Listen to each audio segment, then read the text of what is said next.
Ada 3 pembahasan PSAK 109 yaitu tujuan, ruang lingkup, dan karakteristik.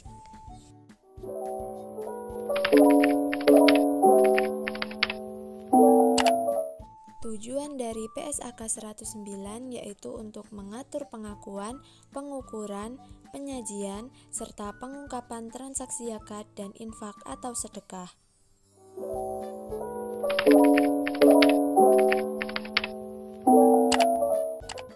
Nah, untuk PSAK 109 ini berlaku untuk amil atau lembaga zakat yang menerima dan menyalurkan zakat dan infak atau sedekah. Jadi, PSAK 109 ini tidak diperuntukkan untuk entitas yang kegiatan utamanya bukan menerima dan menyalurkan zakat dan infak atau sedekah.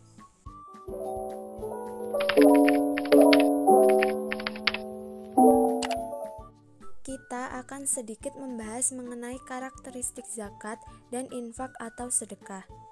Zakat itu merupakan kewajiban yang harus diserahkan oleh muzaki kepada mustahiq. Jadi penyerahannya jelas kepada mustahiq. Ada 8 mustahiq yaitu fakir, miskin, riqab, ghorim, mu'alaf, fisabilillah, ibnu sabil, dan amil. Baik itu diserahkan melalui amil atau secara langsung. Sedangkan infak atau sedekah itu merupakan donasi yang bersifat sukarela. Jadi untuk penyerahannya itu boleh ditentukan atau tidak ditentukan peruntukannya oleh pemberi infak atau sedekah. Ketentuan zakat itu mengatur mengenai persyaratan nisab, haul, kadar, dan peruntukannya. Sedangkan infak atau sedekah yang diterima amil itu harus dikelola sesuai dengan prinsip syariah dan tata kelola yang baik.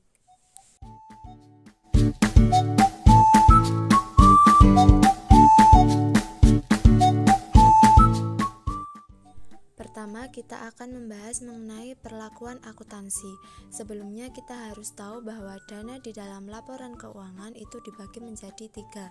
Yang pertama dana zakat, yang kedua dana infak atau sedekah, yang ketiga adalah dana amil. Nah, ketika kita menerima dana zakat, maka kita tulis jurnalnya debit kas, kreditnya dana zakat.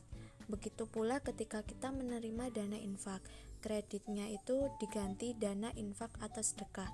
Nah, untuk dana amil ini kita masukkan ke kredit apabila kita menerima ujroh atau upah di luar dana zakat.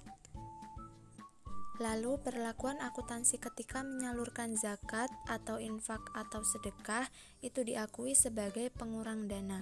Untuk jurnalnya ketika menyalurkan dana zakat, debit penyaluran zakat, kreditnya kas.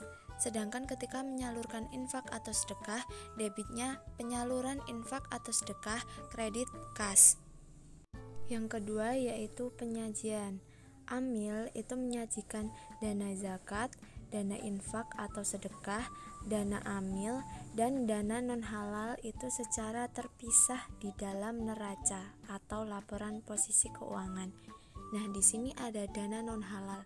Dana non-halal itu merupakan penerimaan dari kegiatan yang tidak sesuai dengan prinsip syariah.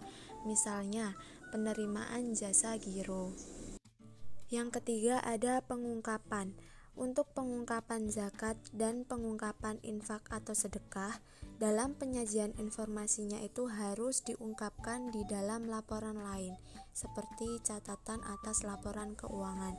Nah, di dalam catatan atas laporan keuangan ini harus menyajikan informasi terkait penjelasan transaksi zakat dan infak atau sedekah seperti kebijakan, metode penentuan nilai wajar, rincian penyaluran dana zakat dan infak atau sedekah, dan hubungan istimewa antara amil dan mustahiq. Jadi dapat kita ketahui bahwa komponen laporan keuangan di dalam lembaga zakat itu ada neraca atau laporan posisi keuangan, kemudian laporan perubahan dana, laporan perubahan aset kelolaan, laporan arus kas, dan yang terakhir adalah catatan atas laporan keuangan atau CALK.